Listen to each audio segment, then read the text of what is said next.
존 맥스웰이라는 사람이 쓴 사람은 무엇으로 성장하는가라는 책에 이런 이야기가 하나가 나옵니다. 아마 이 작가분이 그 어떤 목사님에게 들은 이야기인 것 같습니다. 다음의 이야기는 어니스트 캠벨 목사에게 들은 것이다. 한 여자가 외로움을 달래고자 애완동물 가게에서 앵무새를 구입했다. 아마 말동무가 필요했던 것 같습니다. 그런데 그녀는 하루 만에 다시 그 가게로 와서 앵무새한테 너무 실망했다고 불평을 합니다. 앵무새가 한마디도 하지 않아요. 가게 주인이 물었습니다. 혹시 앵무새와 새장 외에 거울이 또 있습니까? 앵무새들은 거울을 보는 걸 굉장히 좋아합니다. 여자는 거울을 사서 돌아갑니다. 근데 이튿날 여자가 다시 와서 또 말합니다. 앵무새가 여전히 말이 없어요. 가게 주인이 말합니다. 그럼 혹시 이 사다리를 한번 놓아보시겠어요? 앵무새는 이 사다리를 오르내리는 것을 굉장히 좋아한답니다. 여자는 사다리를 사서 돌아왔습니다. 근데 여자는 다음날에 또 가게를 찾아옵니다. 여전히 말이 없습니다. 말을 하지 않습니다. 가게 주인이 또 다른 해법을 제시합니다. 앵무새한테 그네가 있나요? 앵무새들은 그네를 타면서 쉬는 걸 굉장히 좋아합니다. 여자는 그네를 사서 돌아갑니다.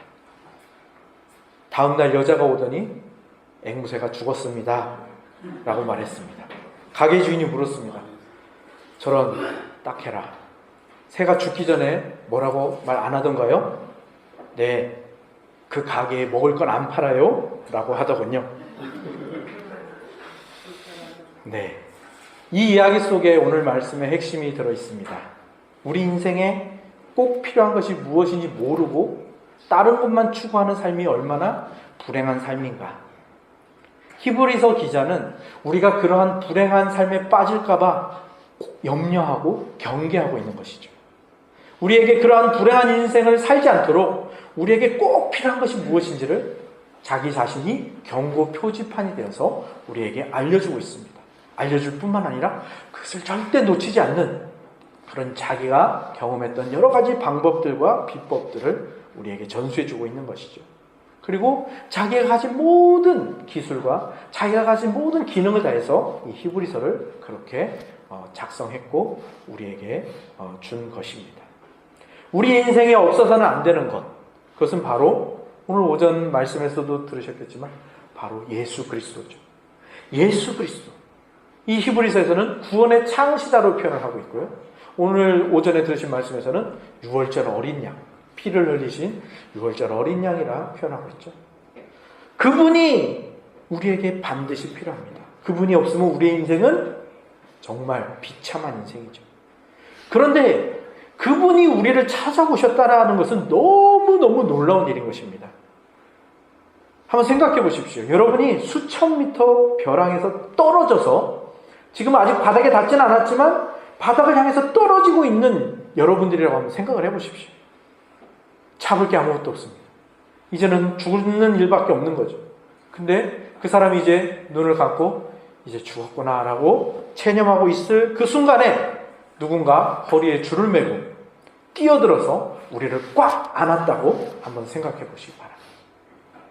우리 인생에 예수 그리스도 그렇게 뛰어 들어오신 것입니다. 인간의 몸을 입고 예수 그리스도 그렇게 우리 인생에 뛰어 들어오셔서 우리를 위해 죽으시고 우리를 사셔서 우리의 주인이 되신 예수 그리스도. 예수 그리스도가 없는 우리의 인생은 정말 상상할 수 없는 우리는 그런 존재들인 것이죠. 지난주에는 그 예수 그리스도가 우리를 찾아오셨다라는 것을 그 키에르케고르라는 기독교 철학가가 말했던 예화를 들어서 설명을 했지요. 한 나라의 왕이 비천하고 가난한 소녀의 마음을 얻기 위해서 어떻게 한다고 했습니까? 자기의 모든 특권과 지위를 내려놓고 누더기를 입고 그 소녀 옆에 움막을 짓고 거기 와서 살았다라는 그 얘기를 했었죠. 그것이 예수 그리스도의 성육신을 설명할 수 있는 이야기다. 그리고 그런 얘기도 했죠. 한동안 미국에서 유행했던 말인데 그 사람의 신발을 신고 오랫동안 걸어다녀 보기 전에는 그 사람을 이해할 수 없다. 그러니까 그 사람의 그 일상을 체험해 보지 않고서 그 사람을 이해할 수 없다라는 이 말씀을 드렸는데 부족하다는 생각이 들었습니다. 그러면서 어떤 영화가 하나 생각이 났습니다. 굉장히 유명한 영화라서 아마 보신 분들이 꽤 되실 겁니다. 흐르는 강물처럼이라는 영화입니다. 예전에 저 어렸을 때 저희 대학교 때인가 아버지랑 같이 봤던 영화인데요. 흐르는 강물처럼이라는 영화. 내용이 기억나시는지 모르겠습니다. 내용을 약간 소개해드리자면 그렇습니다. 저랑 비슷한 것 같아요. 아버지가 목사입니다. 목사인 아버지가 엄하게 이 두 아들을 가르치죠. 가르치면서 이 아들에게 인생을 가르치는 방법으로 낚시를 가르쳐 주거든요. 그러면서 이 아들에게 엄하게 가정교육을 이끌어 가는데요. 첫째 아들은 그 아버지의 말에 굉장히 순종합니다. 순종해가지고 가르쳐주는데 낚시도 아버지가 가르쳐준 방법대로, 그리고 모든 그 공부하고 살아가는 것도 아버지가 정해준 그 틀 속에서 순종하면서 이렇게 착착착 착실하게 가죠. 그래서 그런지 눈에 띄지도 않고 그냥 평범한 사람으로 남아있습니다. 근데 동생은, 2살 아래의 동생은 다릅니다. 낚시를 할 때도 아버지가 가르쳐준 방법대로 하진 않습니다. 그냥 자기만의 방법으로 낚시를 하고요. 그 다음에 여러 가지 살아가는 것도 다 그렇게 과감하게, 열정적으로, 때로는 반항적으로 그렇게 늘 아버지를 벗어나려고 하죠. 그래서인지 형은 그냥 평범한 사람이지만 동생은 늘 어떤 모임이나 어떤 그룹에서 항상 리더이고 중심에 서 있죠. 그런데 그때는 그랬는데 이게 점점 나이가 들어가니까 어떻게 됩니까? 정규 교수대로 이렇게 차근차근 밟아간 이 형은 오히려 아버지를 벗어날 수가 있게 돼요. 왜냐하면 좋은 대학에 가게 되고 또 거기서 대학 교수가 되는 그 과정을 겪다 보니까 아버지에게서 독립해서 정말 자기가 그 원하던 인생을 살죠. 그런데 이 동생은 성인이 되어서도 늘 규칙을 깨고 위험한 행동만 하다 보니까 어떻게 됩니까? 그 도시에서 벗어나지 못해요. 아버지에게서도 벗어나지 못해요. 그래서 그 동네에 조그만 신문사 기자로 활동하다가, 근데 여전히 규칙을 깨는 걸 좋아하다 보니까 여러 가지 큰 싸움에 휘말리기도 하고 나중에는 굉장히 위험한 도박에 빠져가지고 그 도박 때문에 결국은 죽게 됩니다. 나중에 그 동생이 죽었을 때 그 아버지 목사가 강단에서 이렇게 말을 합니다. 우리는 상대방이 도움을 원하고 있다는 것을 알면서도 도움을 주지 못합니다. 오히려 때로는 그들이 원하지 않는 도움을 주곤 합니다. 그러나 우린 서로에게 도움이 될 수 없다 하더라도 서로를 사랑할 수 있습니다. 저는 이 말이 우리 인생의 비극이라고 생각을 합니다. 너무나도 사랑했지만 서로를 완전히 이해할 수 없어서, 그래서 서로를 정말 전적으로 도와줄 수 없는, 형도 그랬죠. 동생이 그렇게 망가지는 모습을 보면서도 그가 할 수 있는 일이 없었던 거예요. 아버지는 그 동생에게 도움을 준다고 엄하게 했지만 그것이 오히려 동생을 엇나가게 했다는 것이죠. 이것이 우리 사람살이의, 인생살이의 비극적인 요소이고 우리 삶의 비극인 것이죠. 그러면서 지난주에 그 들었던 예화들을 생각해 봅니다. 정말 그 왕이 소녀와 같은 누더기를 믿고 소녀와 같은 움막에 산다고 해서 그 소녀를 완전히 이해할 수 있었을까? 다른 사람의 신발을 아무리 신고 하루 종일, 아니 일주일, 한 달을 걷는다 한들 과연 그 사람의, 그 신발 주인의 속마음과 감춰진 문제까지 확실하게 알 수 있을까? 저는 불가능하다고 생각을 합니다. 그래서 우리 인생에 다른 어떤 것이 주인이 된다는 것은, 나 자신조차도 내 인생의 주인이 되는 것은 너무너무 불행한 일인 것이죠.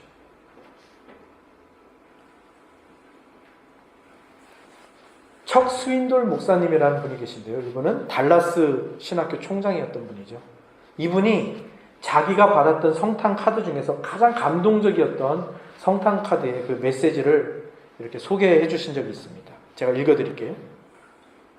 우리에게 가장 필요한 것이 정보나 지식이었다면 하나님은 우리에게 교육자를 보내주셨을 것이다. 우리에게 가장 필요한 것이 기술이었다면 하나님은 우리에게 과학자를 보내주셨을 것이다. 우리에게 가장 필요한 것이 돈이었다면 하나님께서는 우리에게 경제학자를 보내셨을 것이다. 그러나 우리에게 가장 필요한 것은 하나님과의 관계를 회복하는 것이다. 이를 위해서 하나님께서는 중보자이요 화목자인 아들 예수 그리스도를 보내셨다. 그렇습니다. 우리도 우리를 서로 이해하지 못하지만 하나님께서는 우리를 온전히 이해하실 수 있도록 우리와 같은 모습이 되십니다. 예수 그리스도께서는 그저 우리 곁에 있어 주시기 위해서 오신 분이 아니고요. 그저 우리의 신발을 한번 그냥 한 몇 년 신어보시러 오신 분이 아니고요. 그분은 완전히 우리처럼 되셔서 우리를 완전히 이해하시고 우리의 필요한 것이 도움이 무엇인지, 우리가 직면한 문제가 무엇인지, 우리의 가장 심각한 상황이 무엇인지를 완전히 아시고 완전히 해결하신 분이라는 것입니다. 그것이 오늘 14절, 15절이 우리에게 말하는 바입니다. 14절, 15절을 우리 같이 한번 읽어볼까요? 14절, 15절입니다. 시작.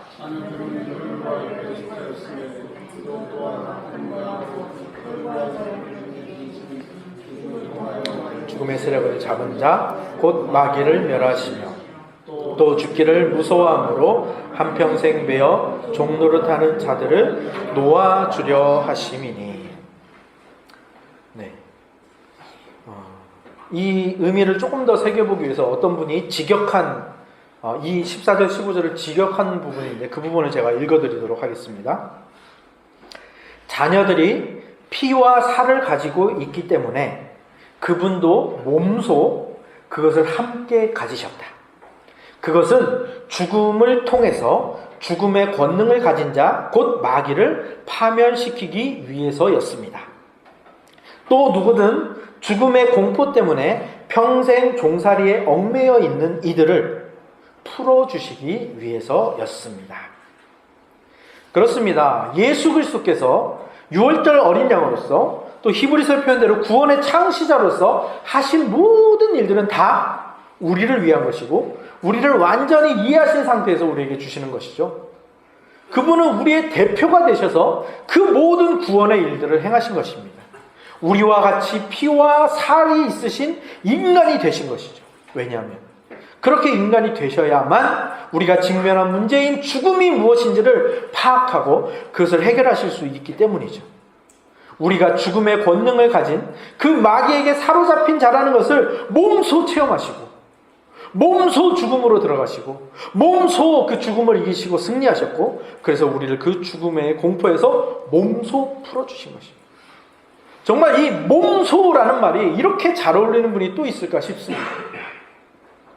몸소 우리의 대표가 되신, 몸소 우리와 같은 인간이 되신, 그런데 그렇게 우리의 대표가 되시고 우리에게 구원을 행하신 그분이 또 더 놀라운 것은 무엇입니까? 그분이 우리 위에 군림하신다는 게 아닙니다. 그분을 우리의 주인으로 모신다는 건요 더 놀라운 일입니다. 그분에게 우리가 뭐 그냥 굴복하고 복종하고 그냥 이렇게 수그리고 막 절절매고 그러라는 게 아닙니다. 오늘 본문을 읽으시면서 느끼셨겠지만, 그리고 우리가 이 오늘 말씀 제목과 우리가 아까 서로 축복했던 그 축복의 문구들을 통해서 아시겠지만, 예수 그리스도께서는 우리를 구원하셨을 뿐만 아니라 그리고 우리의 주인이 되시는데 어떤 주인이 되시느냐 하면 우리를 지배하시는 분이 아니라 우리를 누구로 불러주신다고요? 형제와 자매로 불러주신다. 그렇게 대우해 주신다는 겁니다.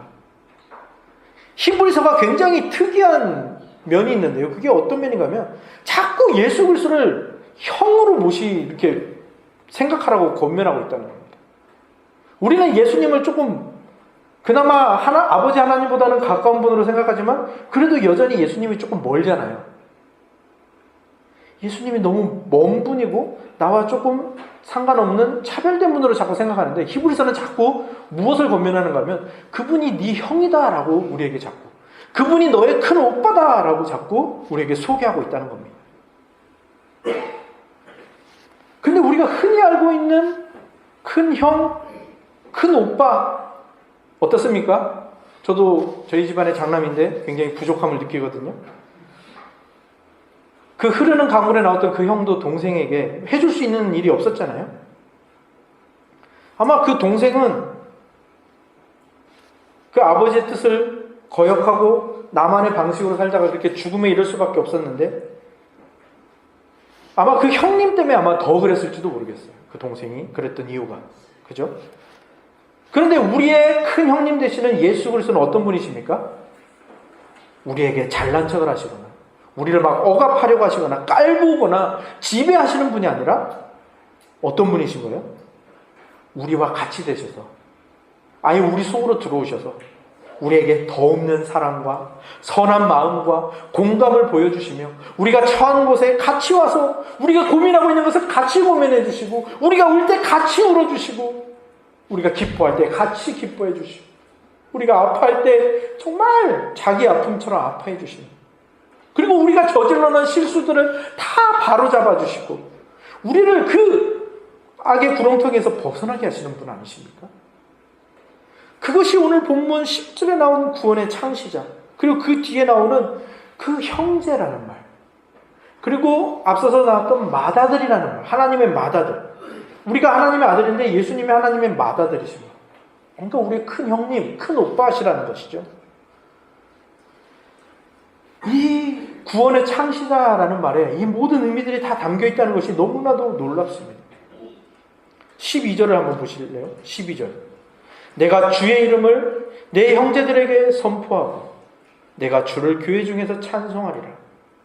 이 12절은요 어디에서 인용한 구절인가 하면 여러분 성경에도 아마 이렇게 표시돼 가지고 있을 겁니다. 시편 22편 22절로 나오죠.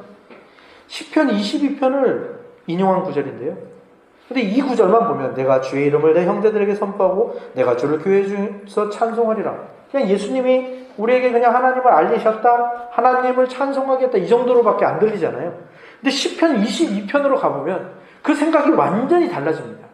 시편 22편 1절부터 21절까지를 읽어보시면 그 말이 어떻게 나온 것인지를 알게 되는데요. 그 중에서 제가 1절만 여러분에게 읽어드리겠습니다. 시편 22편 1절을 제가 읽어드릴게요. 아마 여러분에게 굉장히 익숙한 구절일 거예요. 내 하나님이여 내 하나님이여 어찌 나를 버리셨나이까 어찌 나를 멀리하여 돕지 아니하시오며 내 신음소리를 듣지 아니하시나이까. 굉장히 여러분에게 익숙한 내용이죠. 이게 신약 성경에 어디에 나오죠? 예수님이 십자가에 못 박히시고 하셨던 그 가상 7원 중에 한 말씀이죠. 하나님이여 하나님이여 어찌하여 나를 버리시나요? 엘리 엘리 나마 사박단. 그죠? 예수님이 지금 내가 내 형제들에게 주의 이름을 선포하고 내가 주를 교회 중에서 찬송한다, 찬송하게 한다. 이게 어떤 데서 나온 거라고요? 자기 목숨을 내어주는. 근데 그 내어주는 게 그냥 우리가 그냥 죽고 마는 게 아니라 예수님이 하나님과 떨어지는 고통은요, 우리가 정말 상상할 수가 없는 고통이에요. 그저 우리가 다만 짐작할 뿐인 게 뭐냐면 영혼이 찢어지면 아마 그런 고통이지 않을까. 삼위일체이신 하나님이 서로 찢어진다. 우리의 죄 때문에 서로 떨어진다. 서로 찢어진다. 얼굴을 돌리신다라는 것은 영혼이 찢어진다는 말로밖에 제가 표현을 못하겠거든요. 그런 고통을 당하면서 당신의 형제를 위해서 그 고통을 당하시면서 하나님과 찢어져 하나님에게서 떨어져 나가는 그 고통을 당하시면서 그 형제 자매들에게 구원을 주신 다음에 뭘 하시는 거예요?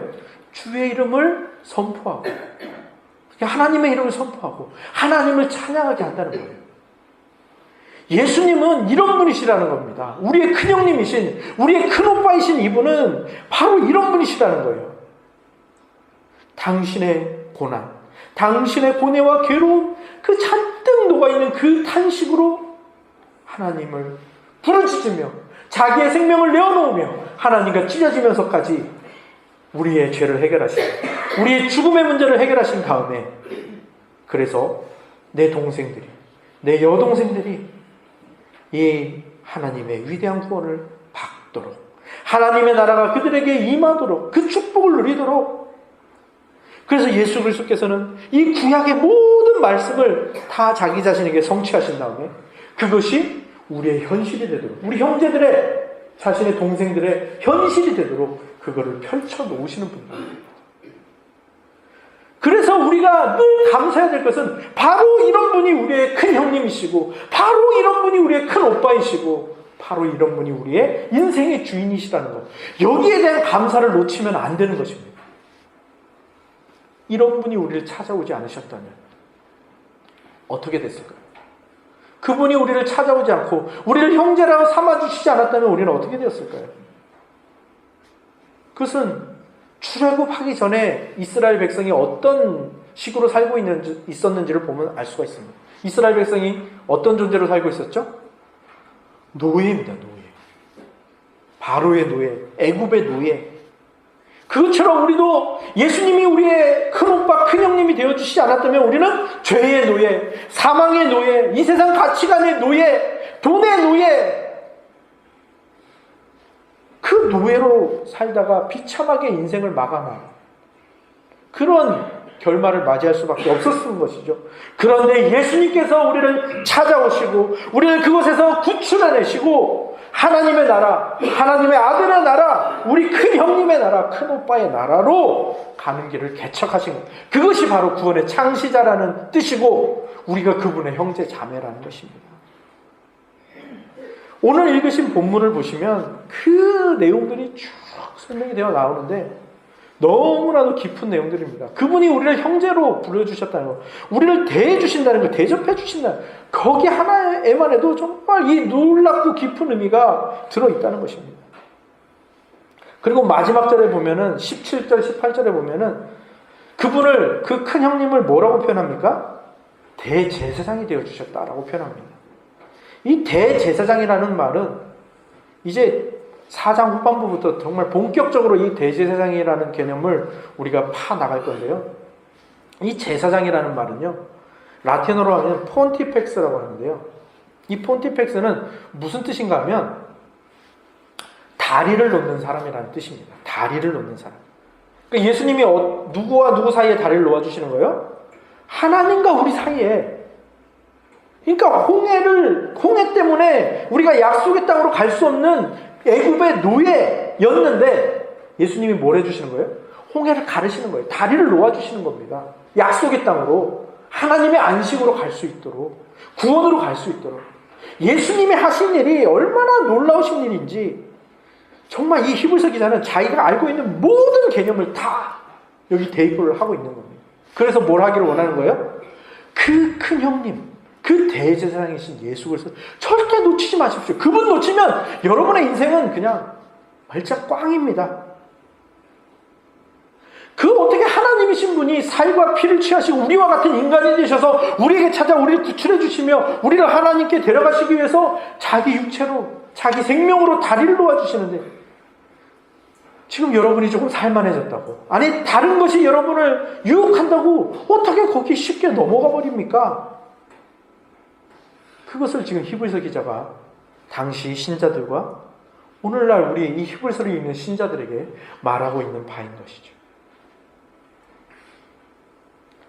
우리의 큰형님이신 이 예수 그리스도, 그분이 우리와 같이 살과 피를 취하시고 죽음까지 공유하시며 우리를 가장 낮은 곳에서 구출하시어서 가장 높고 가장 복된 곳으로 데려가시는 분이라는 것, 그분이 우리를 위해서 하지 못할 일이 없으시고 그분이 우리의 구원에, 우리 인생이 복받는데 부족하거나 모자람이 없으신 분이시고 그 어떤 존재도, 그 어떤 상황도 그분을 방해할 수 없다는 것, 그런 분이 우리 인생의 주인이시라는 것. 그러니까 내가 그분을 주인으로 모신 자답게 이 세상을 살아가는 거죠. 나는 이런 분을 형님으로 모신 사람이야. 큰형이 싸움 잘하면 동네에서 어깨가 이렇게 올라가 있지 않습니까? 그죠? 그렇게 살아가는 겁니다, 이 세상을. 돈에 져서 세상의 가치관에 눌려가지고 이렇게 빌빌거리면서 사는 게 아니라 나는 예수 그리스도를 큰 형님으로 모신 사람이야. 우리 큰 오빠가 어떤 사람인 줄 알아? 이렇게 살아가라는 겁니다. 그 감사의 삶, 온전히 누리시, 그리고 그 삶을 다른 이에게도 나누어 주시는 예수 그리스도의 형제 자매로서 부끄럽지 않은 삶을 살아가는 저와 여러분이 되시기를 주님의 이름으로 축복합니다. 아멘. 기도하겠습니다.